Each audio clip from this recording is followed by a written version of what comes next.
Hi, I'm T. 2 weeks ago, I walked into what I thought was just a quarterly meeting. Instead, my father handed the company I built, every late night, every pitch deck, every dollar of it, to my sister. He looked me in the eye and said, "She'll be CEO from now on. You just need to work harder." No warning, no explanation, just a smile and a shrug like I was the help. But I didn't scream. I didn't beg. I made one phone call, and when my father saw the documents in Jude's hands, his face drained of color, like he finally realized who had really built the empire and who legally owned it. Before we dive in, let me ask you something. What time are you watching this and where from? Drop it in the comments. I read everyone. The morning smelled like cedar and concrete. The scent still clung to the glass and steel I once fought tooth and nail to erect. I stepped through the front doors of Maddox HQ, my headquarters, with my heels clicking softly against the polished floors like punctuation marks in a sentence no one cared to read anymore. I adjusted the lapel of my navy blazer and glanced up at the wall behind reception. My name was still etched there. T. Maddox, founder. For a moment, that meant something. The front desk clerk gave me a nervous smile, then quickly looked down at her screen. Something was off. I headed toward the main conference room, expecting the quarterly investor strategy session I'd spent weeks preparing for. But before I could reach the door, a young assistant I didn't recognize rushed up to me, breathless. "Oh, Ms. Maddox, here," she said, shoving a glossy program into my hand. "We weren't sure if you were coming early." I blinked. Coming early for what?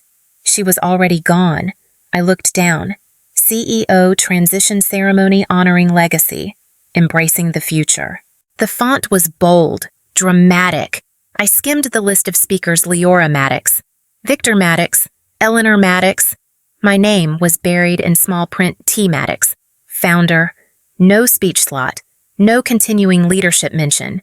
Just a relic, a footnote. My heart thudded. The polished floors felt suddenly unstable beneath my feet. I pushed open the boardroom doors. They were all there already: investors, executives, my parents, and Leora. She stood near the podium in a tailored ivory pantsuit, glowing like she'd just won Miss Texas and a Nobel in the same week. I scanned the seats. My usual spot, 3 chairs from center, had a fresh placard. It now read, Chief Strategy Officer, Leora Maddox. My name wasn't anywhere. An usher waved me to the far end of the row. No nameplate, just a chair. I sat slowly. The room dimmed, and a warm spotlight hit the stage. My father stepped forward, all smiles and posture, gripping the mic like a pastor at a revival. "Today," he began, "we celebrate the foundation this company was built upon, and we honor the quiet builder behind it, my eldest daughter, T." Applause, polite, detached. "She's the hammer, the stone, the reason we have walls and vision." I blinked, my throat tightened. Something inside me warned, "He's not done." "And now," he continued, turning toward Leora, "we enter a new chapter, one of innovation, visibility, and brilliance. Please welcome our new CEO, Leora Maddox." Applause thundered, louder than I'd ever heard for me. I couldn't move. Leora stepped onto the stage with a radiant smile and began her speech. One I realized I'd heard before, only I had written it, not for her, but for a company culture video 2 years ago. She had lifted it line for line. Legacy isn't just what we leave behind, it's the breath we pour into what still grows. I had whispered those words to my team when we were building through a pandemic. When morale was low and I was holding the line, she wasn't even there then. She was in Italy finding her voice. Now she was using mine. A colleague, Alan from marketing, glanced my way. I met his eyes for a split second and gave a small nod, a forced smile. I wasn't going to cry, not in a room full of people clapping for my replacement. My mother never looked at me, not once. She smiled at Leora, adjusted her pearls, and beamed like she'd known all along. Of course, she had. It hit me like a silent gut punch they planned this without me. Months ago, I sat, hands clenched under the table, not shaking, just still, like stone. My fingers touched something in my blazer pocket, the old fountain pen, the one from high school. TM, Keep Building, engraved along its barrel. A gift from my mother when I got into architecture school. Funny, I rolled it between my thumb and forefinger, feeling the weight, remembering the day she said, "You don't need noise to be powerful." I gripped it tighter. You want quiet, I'll give you quiet. Not the quiet of defeat, the quiet of calculation, the kind that echoes. I didn't storm out. I walked past the applause, past the glass doors, and straight toward the elevator. I pressed the button to the top floor, my floor, or so I thought, and kept my face steady, my spine straight. But inside, something was unraveling, quietly but fast. When the elevator doors opened, I stepped into a hallway that used to greet me with pride. Now it just stared back, sterile, unbothered, as if I had never belonged. I made a beeline for my office, heels tapping over the marble like I still owned the place. The first blow landed at my desk. I sat down, powered on my computer, and typed in my credentials password. 2-step code, the usual. Access denied. I blinked. Tried again. Denied. A third time locked out. My heart didn't race. It slowed. I pushed back from the desk just as my assistant, a bright-eyed girl named Fiona, peeked in through the door. Her steps hesitated when she saw me. She held a tablet in one hand, the other gripping her phone like a life raft. "Hey, T," she said, voice brittle. "It said your account is undergoing a transition." "A transition," I repeated. She swallowed. "They said per new leadership protocol." My stomach twisted. "I need access to my project files. Fiona, the pitch decks, the R&D updates." She hesitated. "I'll have to check with Leora." The name dropped like a rock in my chest. Fiona looked down, embarrassed, then added in a whisper, "They already changed your title in the directory." I didn't reply. I just stood up and walked past her. The hallways looked the same, but felt wrong, like a childhood home, gutted and flipped for resale. I passed the wall where my portrait once hung, an image of me, arms crossed, smiling in front of the first prototype lab. Now a brushed metal frame held a pastel poster, "Success is a team sport." They didn't even have the decency to patch the holes from the previous screws. I continued walking, past the shared workspace I built when collaboration was just a buzzword, past the glass-enclosed innovation hub I had personally pitched to investors, past my legacy, until I reached the far end, the new executive wing. I'd overseen its construction, paid for it myself after the board hesitated on funding. I remembered signing the last check, 7 figures, and telling myself, "This is where we grow next." Now, a gold plaque gleamed beside the double doors, the Leora Maddox Leadership Center. No mention of me, not even a line. I stared at it for a long time, the name catching the light, shiny and smug. And then I did something I hadn't done in years. I turned around and walked out. Not hurried, not ashamed, but not ready to scream either. I made it to the parking garage and sat in my car. Just sat. The silence was so thick I could hear the ticking of the cooling engine. I reached for my phone, opened the contact list, scrolled past my mother, past Leora, past family group chat. I stopped at Jude R. Counsel, a name I hadn't dialed since the last time we faced a hostile acquisition. A man who knew every contract I'd ever signed, every clause I'd fought for. I didn't call, not yet. Instead, I reached into my purse, pulled out my journal, and flipped to a fresh page. My handwriting looked calmer than I felt as I wrote. They took everything with smiles, but I kept one thing the truth. I paused, then underlined it twice. Something shifted in my chest. Not anger, at least not the kind that erupts. It was something denser, older, like coal waiting to be lit. I closed the journal and set it on my lap. My hand brushed the inside pocket of my purse and landed on the pen. The old one engraved, TM, Keep Building. I held it between my fingers, tracing the initials with my thumb. The weight of it. It carried more than ink. It carried years. I remembered graduation night, standing outside our front porch in my cap and gown, my mother adjusting the tassel, handing me the pen wrapped in parchment. "You don't let them define your legacy," she'd whispered. "You define it. Quietly if you must, but completely." That same mother had stood this morning and clapped for Leora. I looked out across the parking lot, the sun casting long shadows across the lines. I wasn't crying, but something behind my eyes burned like dry paper before it catches flame. I took a deep breath, clicked the pen open, and started writing again. I got home just before 11 Hazuel. The city was quiet in that strange, suspended way it always is after something life-altering. I'd parked in the same garage, climbed the same 4 floors, turned the same key, but everything felt off, like walking into a hotel room you once called home but now barely recognized. The apartment was clean, dimly lit by the kitchen sconces I never got around to replacing.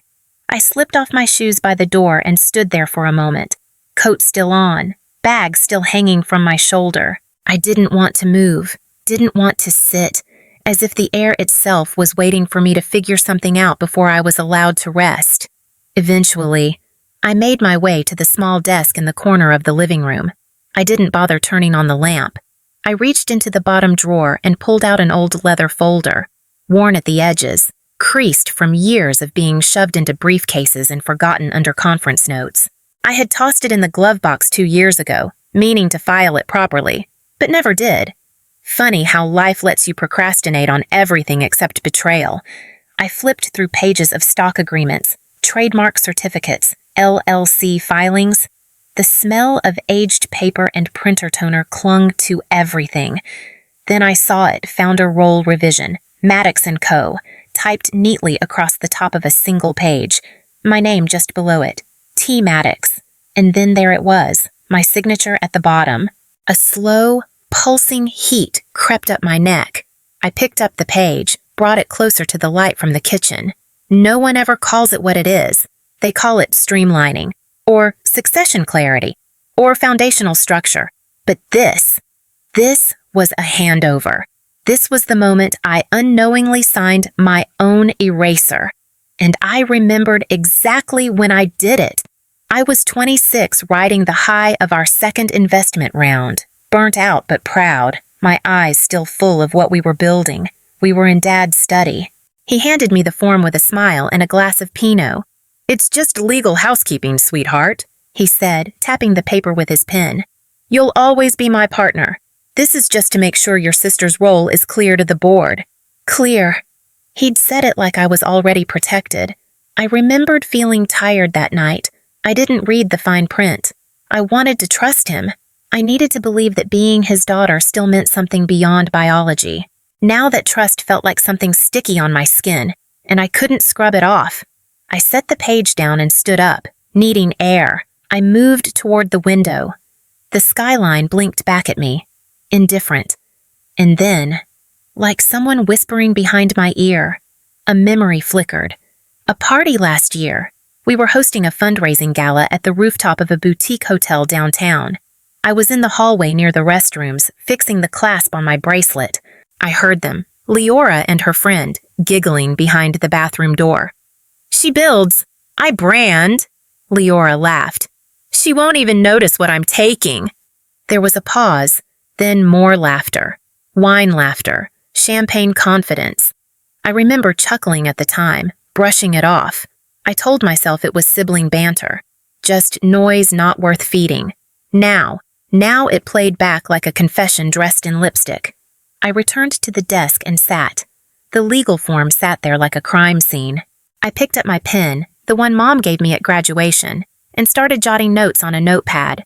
Words formed without me thinking. She builds. I brand. You'll always be my partner. Just legal housekeeping. They all meant one thing they didn't think I'd ever fight back.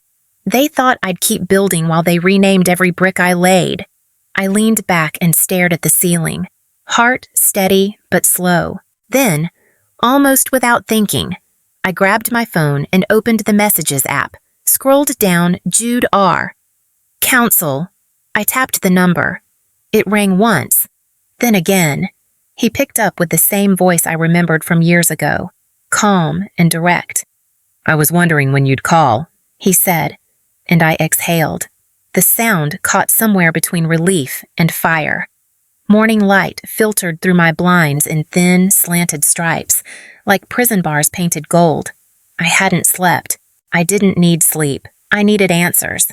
I showered without really noticing the water, threw on a dark blazer over a blouse I'd once worn to pitch to our first round of angel investors, slid my keycard into my bag like muscle memory. The company might have removed my name from the website, but the walls still knew who built them. Midtown traffic was kind to me that morning.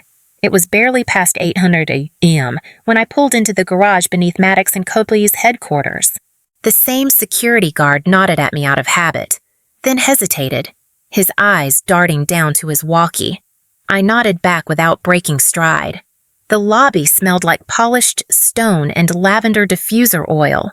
New, intentional, cold. I walked toward the elevator and reached for my badge. Nothing. I tried again. Still nothing. Behind me, a soft voice. "Ms. Maddox." I turned. A receptionist I barely knew, maybe 2 months into the job, stood at the desk, eyes wide and fingers twisting a pen. I was told not to let you up." There was a silence between us. I didn't feel it. She looked away first. "I'm sorry," she whispered. I pressed my lips together and nodded once. Not at her, at the absurdity. No directory listing, no working badge, and apparently no clearance in the very building I'd helped finance from blueprint to brick. I stepped aside and waited in the corner of the lobby like a guest in my own life. That's when I saw her. Leora glided in through the revolving doors like a socialite arriving at a photo shoot flowing beige slacks, white blouse, green juice in one hand, phone in the other. Her heels barely made a sound on the tile. She spotted me and offered a smile that looked laminated. "Well," she said brightly, "you're early?" "I work here," I said. "About that," she replied, sipping from the bottle. "We're just going through a little reorganization. You know, culture shift, streamlining." I stared at her. "You mean a takeover?" She tilted her head. "I prefer evolution." There was a beat of silence. Then she stepped closer, lowering her voice just enough for the receptionist not to hear. "You're welcome to shadow me this quarter. Observe, transition gracefully, consider it immersion." I didn't blink. "I founded this company. And now," she said smoothly, "you get to learn how to keep up." The air between us cracked like dry ice. I didn't say another word. I turned and walked out, back through those revolving doors, past the same security guard whose eyes darted down again, this time not bothering to meet mine. I reached my car, hands steady now, rage cooling into something sharper than grief. I opened my phone. 48 new emails. Subject line after subject line. Excited for the new Maddox & Co. Vision. Rebranding rollout. Congratulations to CEO Leora Maddox. Phenomenal design direction, so fresh. I tapped one open. The branding images, mine. I'd sketched those out in my dining room 6 months ago. The slogan, a line I'd crafted for a Forbes feature that never got published. The investor contact sheet attached to the internal memo. I had built it, name by name, coffee by coffee. And nowhere, not in the press kit, not in the credits, not in the footer, was my name. I didn't slam the phone down. I didn't scream. I simply forwarded the email to Jude with one line in the subject. "How much do I own on paper again?" He responded within 60 seconds, enough to make them very, very nervous. I leaned back against the seat, closed my eyes, and let the hum of traffic buzz around me. I wasn't furious anymore. I was focused, because if they wanted war dressed as wellness, they were about to see what a woman looks like when she builds with fire instead of blueprints. 3 days later, I stood outside the marble lobby of Lockage & Rowe, the downtown firm where Maddox and Copassoy's earliest contracts were notarized, where our first Series A investment was signed, and where my name used to mean something. I had chosen this boardroom for a reason, not because it was neutral, but because it wasn't. A junior associate opened the door for me with a nervous glance, and I stepped inside. The carpet was a muted navy, tight weave, barely any give underfoot. Everything about the space said, "Say what you came to say, then leave." I wore black, not funereal, not flashy, just precise a soft wool suit I'd bought years ago for a deposition that never happened. My hair pulled back, my heels low but firm. Jude stood as I entered, nodded once, then gestured to the head of the long walnut table, his way of saying, "This is your room. Take it." Across from me sat 7 men and women, most of them silver-haired and silent, some I hadn't seen in years. Some I'd pitched to, convinced, grown beside. A few looked at me now with something that hovered between apology and awe. One of them, Mr. Redmond, who once told me I presented like someone who builds empires, not decks, leaned in and murmured, "You didn't deserve what they did." I didn't respond. I didn't need to. Jude placed the thick folder in front of me with the reverence of a priest setting down scripture. "Shall we begin?" I said, voice level. No one objected. I opened the folder and flipped to the tab labeled Governance. There it was, the founding documents, amendments, voting structure breakdown, and right beneath the dotted line on the founder role revision agreement was a blank. No signature, no initials, no consent. I lifted the page and turned it toward them. "This," I said, "was the document my father announced to the public as finalized. As you can see, it never was." A whisper rolled across the room like a shifting wind. Paper rustled. Glasses were adjusted. One board member squinted at the document and asked softly, "So, the 62%? "Still mine," I said. Silence deepened. Not the kind that demanded explanation, but the kind that acknowledged a realignment, a power shift. I didn't stop there. I reached into my briefcase and pulled out a single-page printout. No fluff, no sugarcoating, just a list. I passed it around. "These are the internal placements that will be reviewed over the next 30 days, I said. Department roles, expenditures, project scopes. The names were not random. Each one had been ushered in by Leora. Each one had aligned their signatures to the eraser of mine. "This isn't revenge," I added. "It's risk management." No one spoke. Jude leaned forward slightly.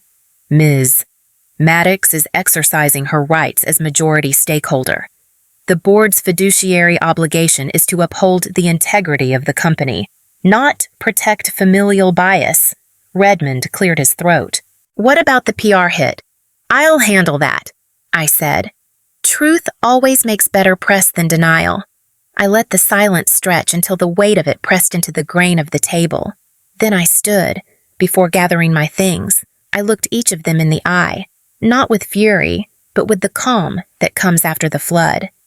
I let my name be erased once. That won't happen again.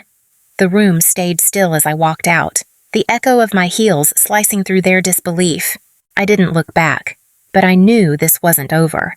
The rain had been coming down steadily since late afternoon, soaking the sidewalks and turning the city into a blur of glistening gray. By the time I got home, it was past 9:00. My shoes left faint, muddy impressions on the tile floor of my foyer.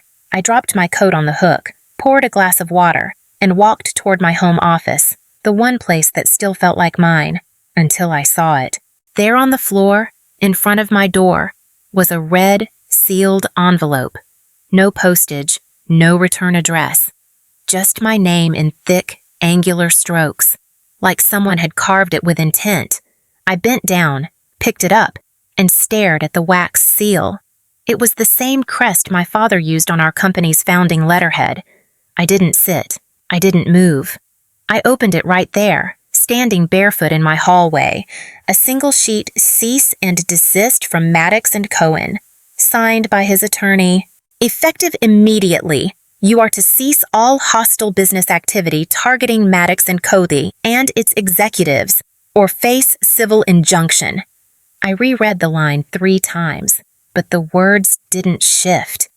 They stayed as sharp and absurd as the moment I opened them. My own father had declared legal war, not even a phone call, just a sealed warning left at my door like I was a stranger. Or worse, an enemy. I walked to my desk, the paper still in hand, and woke my laptop. That's when things shifted. It took longer than usual to start up. The fan roared, screen blinked twice, then settled into a normal desktop, almost too normal. A strange icon pulsed faintly at the bottom corner. A folder I hadn't opened in weeks suddenly showed last accessed 9:32 p.m. I hadn't touched it. Before I could process, my phone rang. Jude, his voice was tight. T, you need to change your passwords. Now. What happened? They're leaking your journal. Selective entries, screenshots. First on gossip blogs, then some startup news sites. The headlines are not good. I clicked open Safari. My stomach twisted. Founder's mental breakdown in private pages. Delusional diary of a fallen CEO. She built a brand, then lost herself in it. Beneath the headlines were entries ripped out of context, a line I'd written during a low point after Mom's chemo, another after my breakup with Elias, my pain, my doubt, all painted as instability. And yet, nothing was fabricated, just twisted. I shut the laptop slowly, my hand trembling for a moment. I couldn't hear anything but the storm outside, the sound of water hitting windows like tiny fists.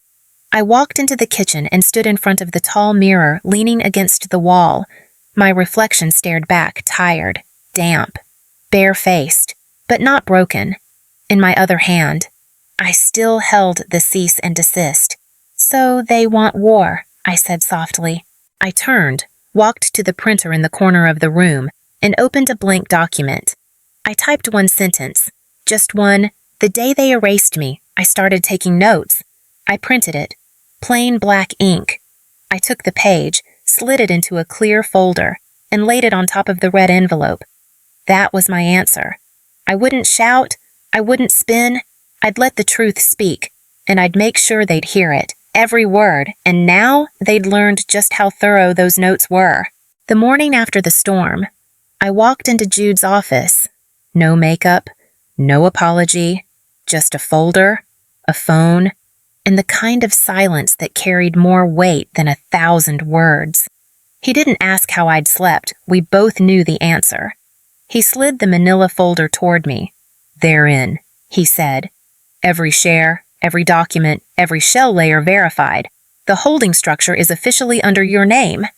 I stared at the signatures. My hands didn't shake. They shouldn't. After all, this wasn't revenge. This was history being corrected. It was never about taking it from them, I said, almost to myself. It's about showing them they never had it to begin with. Jude smiled faintly. Then let's show them.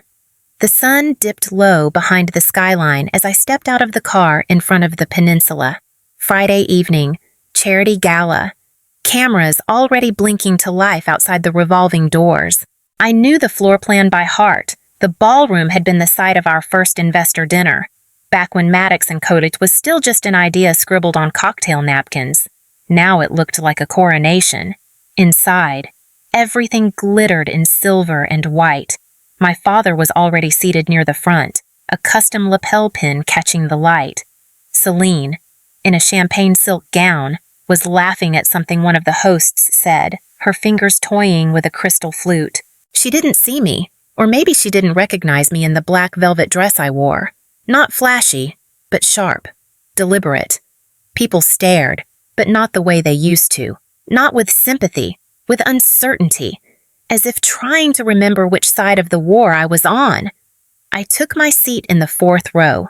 Not up front, not at the back. Just there, present. A few moments later, the host took the stage. After the usual charity highlights and applause breaks, he cleared his throat. And now, it is my great pleasure to welcome our final honoree, founder, innovator, and a name synonymous with legacy. Please join me in celebrating T. Maddox, this year's Pioneer of the Year. I didn't move at first, just stood slowly, the hush spreading faster than applause. I made my way to the stage without looking at my family. My heels echoed louder than I expected. At the podium, the host extended the plaque toward me. I shook my head. "I didn't come to accept anything," I said, voice steady. "I came to correct the record." A flicker of confusion across the host's face. He stepped back. I reached into the slim leather folder tucked beneath my arm and pulled out a single page, signed, stamped, notarized. "This," I said, holding it to the mic, "is the ownership structure of Maddox Holdings as of 3 days ago, finalized and recognized under federal and state law."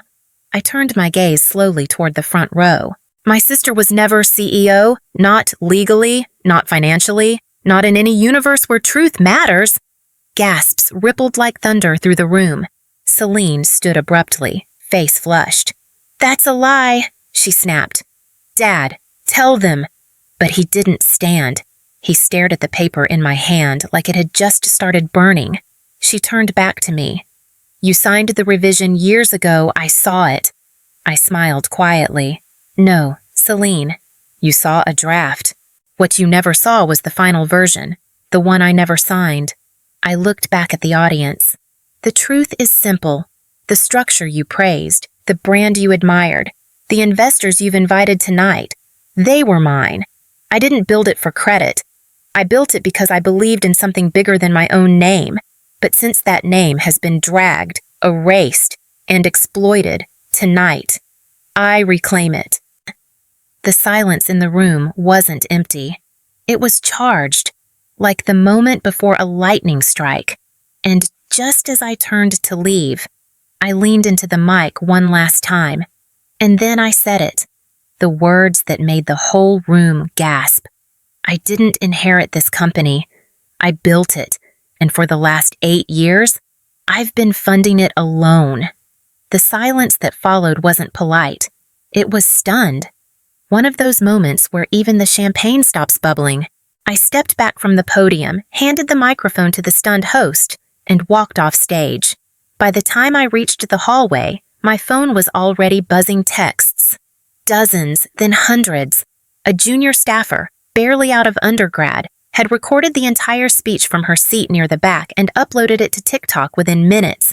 Somehow, her angle caught everything: my voice, Celine's face, my father's silence. No filters, no edits, just raw, real-time exposure. The caption, "When the family scapegoat flips the script live." By the time I reached the elevator, the clip had already been viewed over 70,000 times. By the time I got to the executive suite upstairs, a major news network had picked it up for a breaking segment. "Corporate blood feud goes public in Chicago, gala mic drop." I didn't smile. I didn't even blink. I just walked into the room where my father and Celine were waiting. The air inside was stale, like velvet curtains and perfume masking something rotten. My father sat by the minibar, swirling a drink he hadn't sipped. Celine was pacing, heels clicking like tiny hammers on marble. "You blindsided us," she hissed before I even shut the door. "You humiliated this family in front of investors, press." I corrected a lie, I said calmly. "Several. Actually." My father straightened his tie but didn't look up. "We should have known you'd pull something like this. That callous streak your mother said it came from your grandmother." "You think this is about temperament?" I asked. "This is about years of decisions made behind my back, money funneled out of my work, credit stripped, legacy reassigned." Celine rolled her eyes. "You're not a martyr, T. You're just bitter you weren't the pretty face." I didn't react. Instead, I sat down at the conference table and opened my briefcase. One by one, I laid out 3 folders, one labeled Ownership Proxy Transfers, one labeled Private Capital Contributions, and the last, Resignation and liability transfer. You want to keep spinning this as family restructuring, fine, I said. But the numbers are clean, audited, and filed with the board. Every dollar I put in, every contract I upheld, every deal I closed without your help is in here. And now, it's time to decide how you leave this story. My father finally spoke, his voice low and cold. This isn't how family handles things. I looked him in the eye. No, family handles things face to face, not with hacked emails and cease and desists shoved under my door. He flinched. Celine crossed her arms. You can't force us out. I didn't blink. No, but the board can. And if you don't sign these tonight, they will on Monday morning. The room went still. Celine reached for the pen first. Her hand trembled, but she didn't hesitate. My father stared longer. His eyes scanned the document, but we both knew he wasn't reading. He just signed. I didn't linger. I left the folders where they lay and walked toward the hallway, heels steady, breath slow. As I reached the door, someone from the gala called my name. Maybe a reporter, maybe a guest. I didn't turn. There was nothing left to explain. Outside, the air was crisp. The streets of Chicago shimmered under the wet gleam of post-rain pavement. I got into the car waiting at the curb and closed the door behind me without a word. My phone buzzed again. The clip had hit 1 million views. And for the first time in months, maybe years, I didn't feel erased. I felt weightless. At sunrise, I drove to the place where it all started and ended it. My way. The street hadn't changed, same overgrown hedges, same cracked sidewalk that still lifted at the edge where tree roots pushed the pavement, the same rusted mailbox that had leaned slightly left since 1996. But the woman stepping out of the car today wasn't the girl who once stood here. Backpack slipping off one shoulder, hope clenched in a sweaty palm. I walked to the front steps. No keys, no welcome mat. Just the echo of history in the way the morning light hit the chipped paint on the porch rail. My name was never on the deed to this house, not until last week. A quiet acquisition sealed through a private LLC. Turns out, my father had mortgaged it to fund one of Celine's expansion deals 5 years ago. When the market turned, he defaulted, quietly, hoping no one would notice. I noticed. I didn't tell them I was the buyer. I never will. Inside, the air was still, not stale, just waiting. The hardwood floors creaked exactly where I remembered. The kitchen window still caught the light around 800 a.m., sending gold onto the same spot of tile where I used to sit with cereal and dreams, room by room. I walked through the bedroom that was once mine, peach wallpaper long gone, now painted in soft creams and greens, ready for someone new. The framed photo that used to sit on my childhood dresser, the one my mother had once thrown out with a cold. Don't get sentimental. Now hung in the front foyer, fully restored. The tiny bronze frame still bore the scuff mark I gave it when I was 11, but this time it didn't make me ache. I laid the envelope on the counter, inside the final property documents, the foundation paperwork, and a single card addressed to the new residents. This house wasn't for me. It was now a transitional home, funded under the new T. Maddox Foundation, serving women starting over. One room, with a floral quilt and a reading chair, bore a brass nameplate for Eleanor Maddox. May you find the voice you denied others. Irony doesn't heal, but it can speak. Later that afternoon, back in my apartment, I sat by the window with a pen in hand and a letter half written in front of me. Dear Mom and Dad, I'm not writing this for closure. I stopped needing that when you stopped pretending to listen. It wasn't about money, not titles. It was the quiet ways you let me disappear until you needed something to sell. But I've learned something. You don't owe your children love, but I owed myself respect. That was always mine to give. I folded the letter and slid it into a drawer. I won't mail it. It's not for them. The next morning, I met someone for coffee at a tiny cafe 2 blocks from the lake. She was young, sharp, full of the same quiet fire I used to choke down before walking into boardrooms. They told me I should wait my turn, she said. I stirred my tea. Don't. She looked at me, confused. Don't wait. Don't ask for space. Don't hope for permission. Build the damn table. She smiled, not politely, but like she finally recognized herself. As I walked out, I passed a newsstand. The headline was still running, "Daughter turns the tables on Dynasty." But that wasn't the story. The story was that I didn't burn it all down for revenge. I rebuilt something better, with no need for applause. And if you're listening now, maybe you felt it too. Have you ever been pushed aside by the very people you built everything for? Did you walk away? Or did you reclaim your voice? Tell me in the comments. I read everyone.